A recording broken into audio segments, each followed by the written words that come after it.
This is Geek Gab with your hosts, John, Brian, and Jason. We are back. That's right, Geek Gab for Saturday, February 27th, 2016.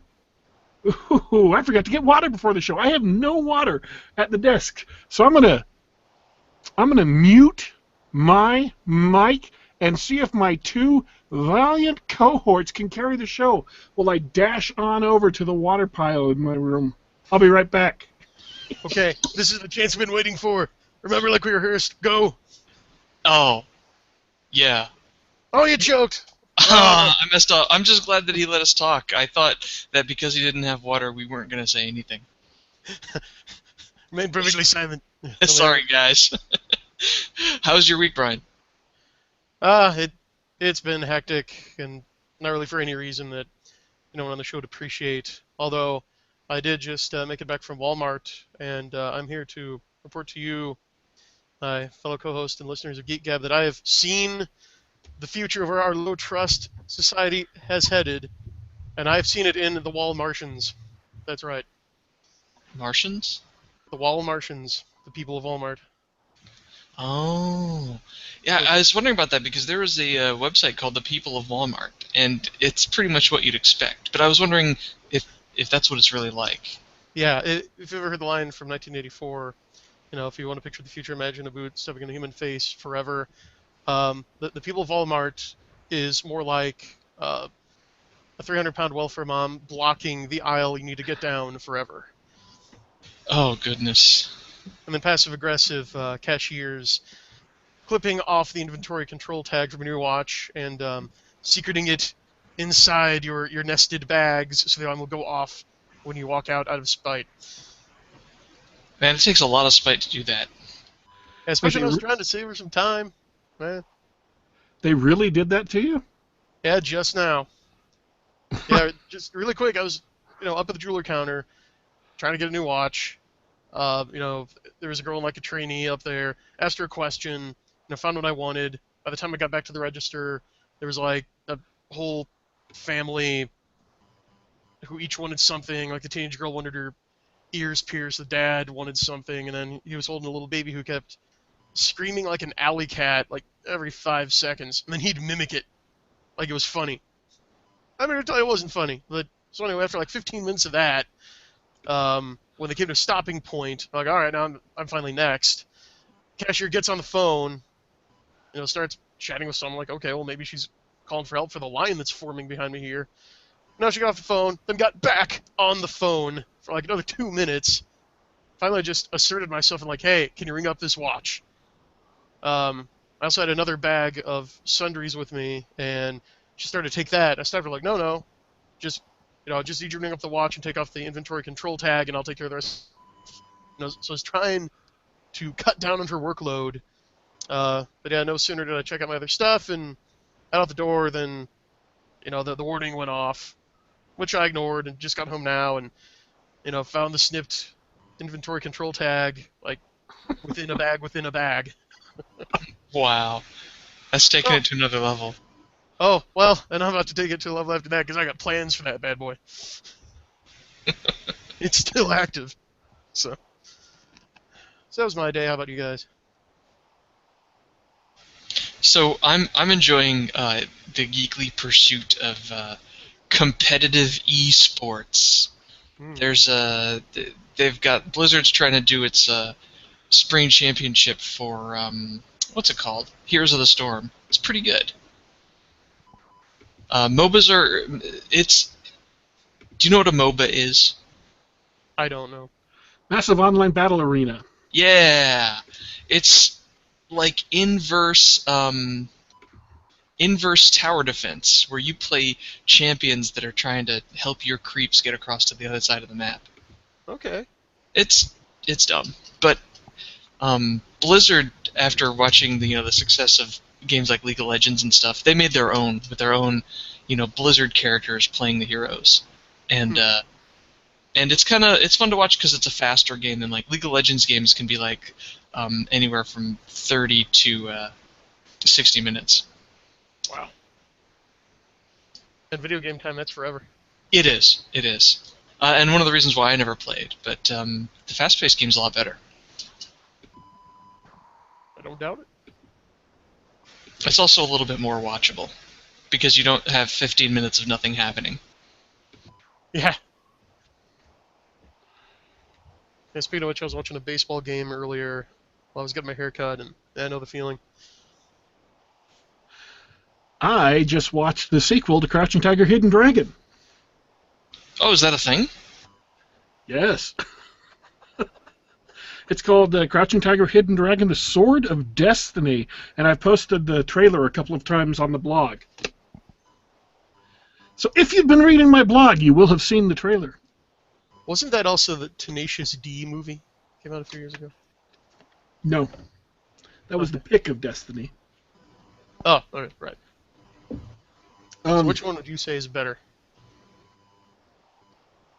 What, are you kidding me? I don't know. Hey, I don't judge a movie until I've seen it. I haven't seen the sequel to Crouching Tiger. Well, it depends on... first off, if you like Crouching Tiger, Hidden Dragon, you will almost certainly like this movie. It's a wuxia movie. If you like wuxia movies, which are a specific subgenre of martial arts films, then you will likely love this movie. It's perfectly apt for the wuxia genre.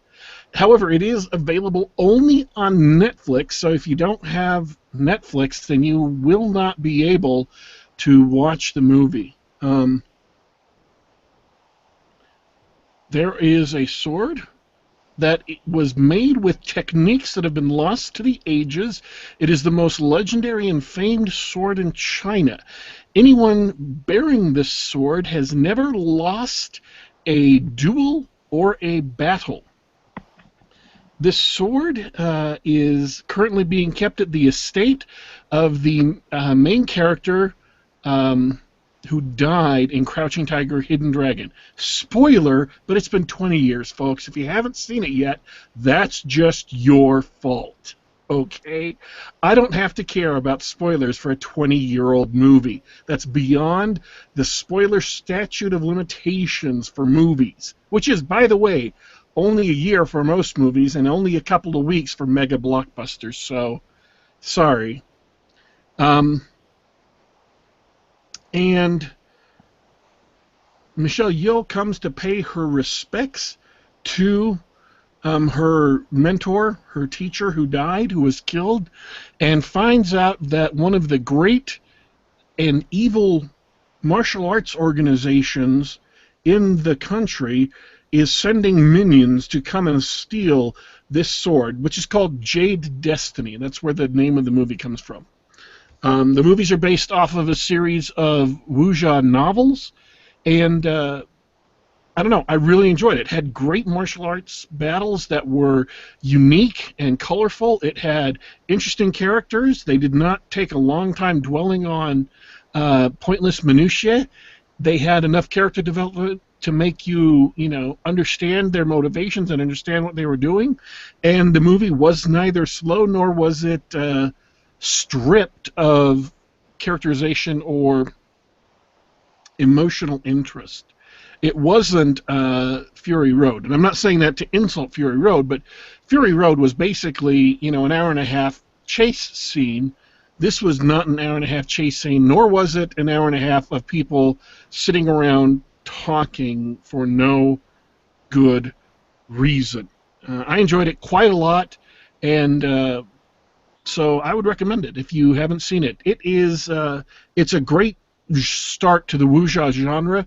If you like this movie and you find the concepts and the characters interesting, you'll probably like several other wuxia films that are available. Yeah, wow. My cousin is a huge wuxia fan. I can't believe he didn't tell me about this. So, sounds good. I have no opinion on that. Do you guys have Netflix? I do not. No, not me. We switched over to Amazon Prime last year sometime. It's got a couple of things that make it pretty good. Amazon Prime's got access, of course, to the free shipping and music and stuff, in addition to the movies and TV. And the thing is that the movies and TV selection isn't as good on Amazon Prime. So you just don't watch Daredevil? Yeah, no, we used we did a 30-day trial, you know, Oh. because you can pretty much permanently sit on a 30-day trial of Netflix if you really wanted to make all those email addresses, right? Um, Which has but gotten a lot harder since Gmail started requiring phone numbers. I know it's they're making it difficult for us to scam streaming companies out of their their business. But yeah, we tried Daredevil. We got a 30-day free trial, and that was coincided with the Daredevil release. So we watched a few episodes of that. Thought it was pretty good, but no, we found out we could live without it as long as we had some sort of service. So I actually have both of those because I paid for Amazon Prime a long time ago, and then they added the video, and it's like, well, okay, I will still keep my Amazon Prime, so I guess I will get the Amazon Prime Video. But that's how we both watched The Man in the High Castle that we talked about several episodes ago, because it's available only on Amazon Prime. Yeah, it was a great coincidence. I thoroughly enjoyed that. Well, anyways, if you don't have Netflix, you might want to get a 30-day trial just to, once the new Daredevil is released, which is in 2 or 3 weeks, the new Daredevil is coming out, the new season of Daredevil. It's got Elektra, it's got Punisher, and Daredevil, so it looks to be really, really cool. So you might want to, if you're going to crack open a 30-day trial period, do it when the new Daredevil is out, and you can watch that and Crouching Tiger, Hidden Dragon, The Sword of Destiny. I'll put that on my list. I really enjoyed Crouching Tiger, Hidden Dragon. I can't believe it's 20 years old. Is it really? Almost. It's not quite 20 years old. It's 18 years old. That's incredible. And you know what I remember about it was it really introduced us, meaning filthy Westerners, to the wire work that they were doing in Hong Kong. And ever since that movie came out, you started to see it a lot more in kung fu movies because they didn't do so much of the Jackie Chan era of amazing physical stunts where you knew that they were literally doing all of the things that you saw on screen. But they added, the wires, they'd hook people up to wires and so that they could do all these fanciful flips and things. And they used it, right away. They used it in The Matrix. That came out, the year after Crouching Tiger, I think. This is the thing. It is... The Sword of Destiny is an absolutely gorgeous film. It isn't just that they did the wire work that you're talking about, and they do, and those shots look great. I mean, you expect those in wuxia movies, and they look awesome. But they also, I'm trying to say how to describe it. It's poetic, because instead of always concentrating just on the blows and the blocks and stuff. And again, the fight blocking of staging these fights is amazing. It's great to see, is exciting to see. It's imaginative, and it definitely held my interest. I loved watching it. But when they, for example, there's one scene where they're fighting on a river that's been frozen over, and there's this light dusting of snow across the river, and one of the fighters is spinning around before he launches a kick at the other one, and instead of focusing on a kick like you've seen so many times before, they focus in on his feet, and it's a little bit slow motion, so you see his feet tracing these circles. He's spinning on one foot, and his other foot is tracing a circle, and it's tossing up this spray of powdery snow. And it's just this absolutely beautiful, gorgeous shot that passes fairly quickly. It's not very long, but it's enough to show the. It shows not only the cinematic beauty of what's going on, but it also reveals the ethos of kung fu. And I've been doing research on wuxia. I've been doing research on martial arts because of a role-playing background I'm writing. And I am not as into wuxia and martial arts films as many other people, but I've been trying to educate myself so I can put together this role-playing background better, so I can do it right. And kung fu does not mean martial arts. Kung fu does not mean fighting style. What kung fu means is excellence through discipline. Doing something, anything. It could be making tea, or calligraphy, or carpentry. Or shitposting. Doing things well through discipline and practice to surpass the art of what it is you're doing. And so when they show this kind of beautiful shot, what the filmmakers are saying cinematically is that, yes, these people are fighting for very real issues, for revenge, to fulfill a promise they've made to their surrogate mother, to honor the memory of a friend who's been dead. But what they are really doing, in addition to fighting, it's not about killing. Practicing with the blade, practicing with hand-to-hand combat is all about making sure that they are doing their discipline, performing it the absolute best they can in consonance with the concept of Kung Fu. And so the beauty of that is showing that they have a mastery of their fighting style. They have a mastery of their body. They have a mastery of combat. They are doing it in order to not just to be ready to kill or to defend, but because that whole ethos is part of who they are. And it's poetic. It's really, really, they don't say this outright necessarily in the movie, but it is both beautiful on screen and ties in thematically with the wuxia films, wuxia genre, and the ethos of the characters. Wow. I have stunned my co-hosts. That's deep. We've been doing way more research on this, obviously. So, yeah, that's why I love the movies, because there's a lot of things they talk about in the movie. The movie, by the way, is not subtitled. It is dubbed. And a lot of it sounds like it was that the actors performed the lines in English, the ones who speak English, like Michelle Yeoh, and other actors had their lines dubbed in by non-English speakers. It's been released in both China and America, so I don't know if they shot the scenes twice, with English and then original and then Chinese, or how they did it. But this is the English language release. You don't read subtitles; you just watch the movie. But has dubbing come a long way from back in the day? I thought it was seamless. I mean, there are a couple of the actors have very, very clear, even the Chinese actors who speak English have a Chinese accent. Some of the other voice acting didn't have that Chinese accent. They were just, perfectly toned British, and so you can tell they're British actors who are doing the voices, but it was not the badly dubbed kung fu movies that got moved over. And it was those badly dubbed movies that gave Western audiences such a bizarre idea of what kung fu really was. Right. I'm not trying to put them down, because those are fun movies, even in the badly dubbed versions. They're, great movies. They're enjoyable movies. They were a lot of fun, but they definitely did not well represent the philosophies of China. Yeah. Well, I'm a hardcore subtitle fan from way back in my anime days, so it's encouraging to hear that they're not just happy machine do the voiceover at the last minute,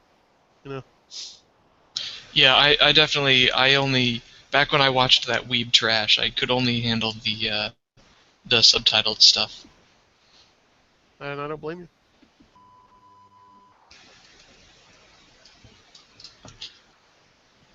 I think I'm just going to sit here and wait until somebody says something, because I'm that mean. I don't know, man. You make it sound so good. I'm sold. You know what? I did like the old kung fu movies. Crouching Tiger, Dragon was a great movie, but I actually preferred the old 70s and 80s Hong Kong style, Jackie Chan style martial arts movies. I like Shaw Brothers. Yeah, I like that dirty, funny sort of choreography. Those wide camera angles just show us the actors actually doing the stuff, because it's a lot of fun to watch. See, and Jackie Chan movies are awesome. I like a lot of Jackie Chan movies. Rumble in the Bronx was just a lot of great fun, and even when you're looking at it and there's these huge mountains in the background, which, folks, I don't know, if those of you listening have never been to the Bronx, there are no snowy mountain peaks within sight of New York City. I thought those were the Catskills. Oh.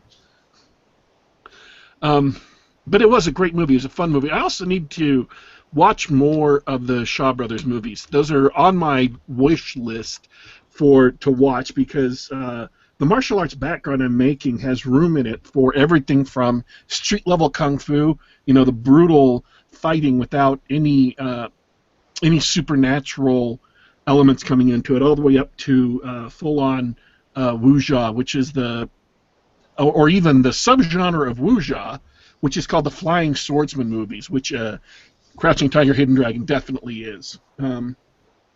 This is something else that I realized listening to the movie. I was talking about terms, English terms that they mention in the movie, which don't get a lot of explanation, but which, if you've read wuxia stuff or research into wuxia, you recognize. Like, they're continually referencing this struggle for control of the martial world, and they say that phrase, the martial world, many, many times, and they don't really explain it. So I want to, if you go to watch the movie and you're wondering what martial world means, I'm going to explain it in terms of an analogy or in terms of a metaphor. John Wick takes place in this criminal underground where there is codes of behavior, there are businesses, and there is this exchange medium of these golden coins, which represent favors or represent tasks that you can spend to get other people do, or you earn if you do that for them. So the concept of that movie is it takes place in this criminal underworld that exists alongside the mundane world, which mundane people are not completely aware of, but which occasionally intersects with their life in strange ways for just a bit. But some people live in this underworld their entire lives. That's where everything they do occurs in. So you can translate that directly to wuxia movies. When they talk about the martial world, they are talking about an underworld, not of criminality, but an underworld of martial arts clans who study and learn different techniques, and they have secrets that are their own that belong to them, secret weapons, secret maneuvers, secret concepts, meditation techniques, poisons, new weapons, things like that. And so they're talking about this movie, the Sword of Destiny, takes place around a struggle for control over the martial world. It's a struggle for control over this subculture in society that normal people don't interact with very, very often. When they do, it's very devastating. It's a good analogy for like the Ulin underworld that Yes. I've heard. How many of you guys have seen the movie Goodfellas with Ray Liotta, Joe Pesci, Robert De Niro? There's Excellent movie. Yeah, and I know that specifically deals with the criminal underworld, but again, by way of analogy, there's a scene where Ray Liotta, in his voiceover, just explains what the mob is all about. And he says, first of all, like the normal people who, get up and go to work and fight rush hour traffic, coming back for a paycheck and going with wife and kids, we consider those people to be dead. They are the walking dead. They, we are below and above all that. We live in a different world than them, like literally. We don't do that. But then what the mob is, we are the cops for that world. If one of us has a problem with another one of us, we can't just call the police, because we're not in your world.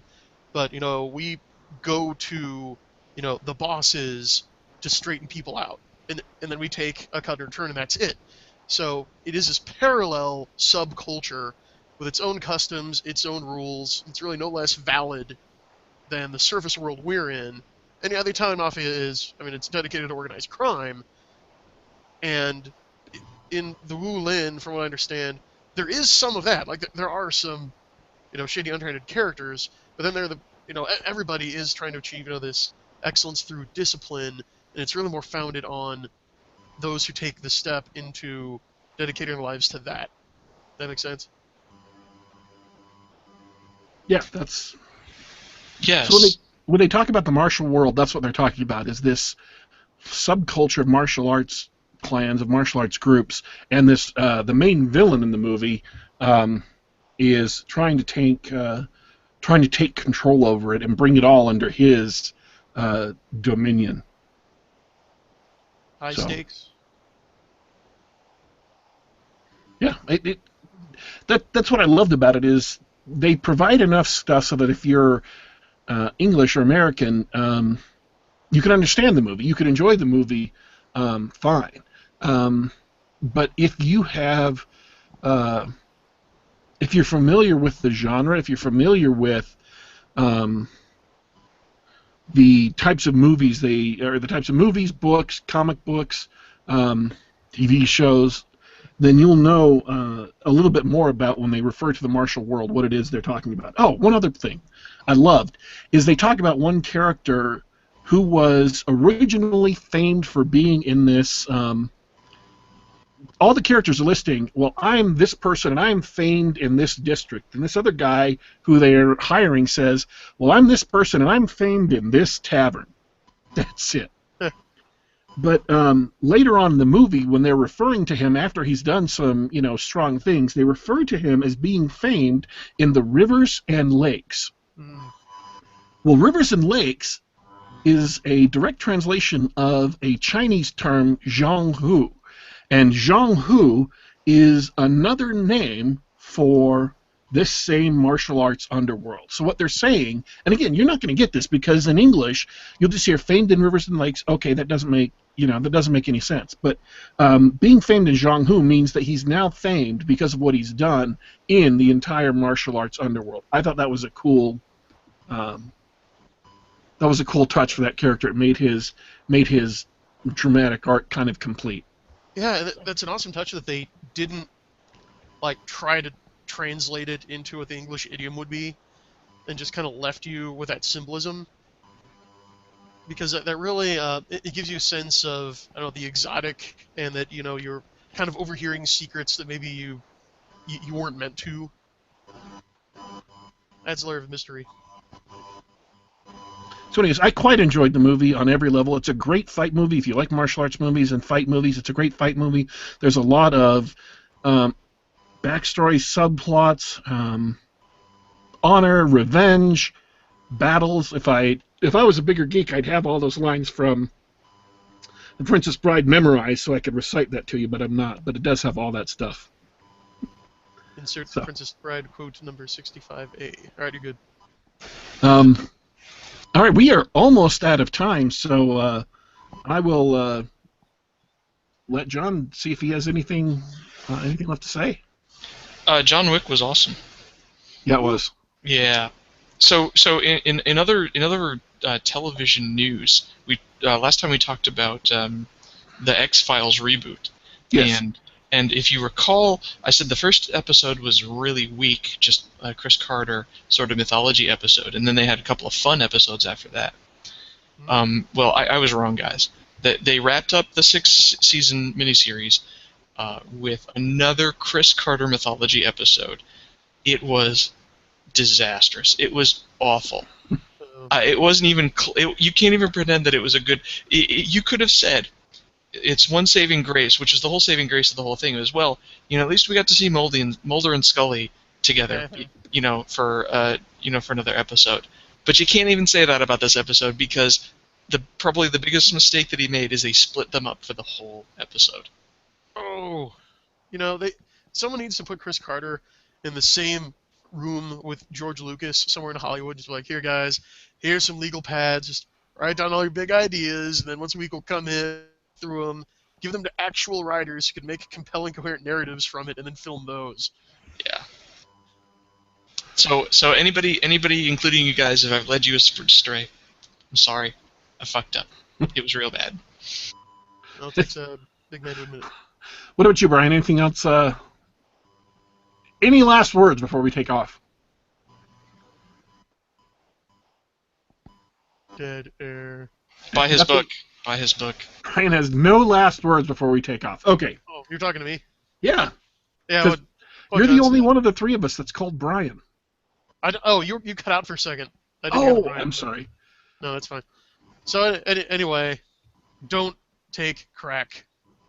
Don't take crack. Good advice. Always good advice. Buy my books. I got an Ethereal and Soul Dancer available now at the links below. All right, folks, this is Geek Gab for Saturday, February 27th, 2016. This is episode 44, if you can believe it. We've done this 44 times. Slightly Thanks less for me. Thanks for tuning in. My last words were, watch Crouching Tiger, Hidden Dragon. It is an incredible movie. Crouching Tiger, Hidden Dragon, Sword of Destiny is not quite as good as Crouching Tiger, Hidden Dragon, but there is still a lot to recommend about the movie. If you have Netflix, go ahead and see it. If you don't have Netflix, wait until Daredevil comes out and get a 30-day trial subscription. Then watch Daredevil and Sword of Destiny. That's my advice. Thanks for tuning in, folks. We are signing off for now. We are leaving, but don't worry, don't fret, don't wonder. We will be back.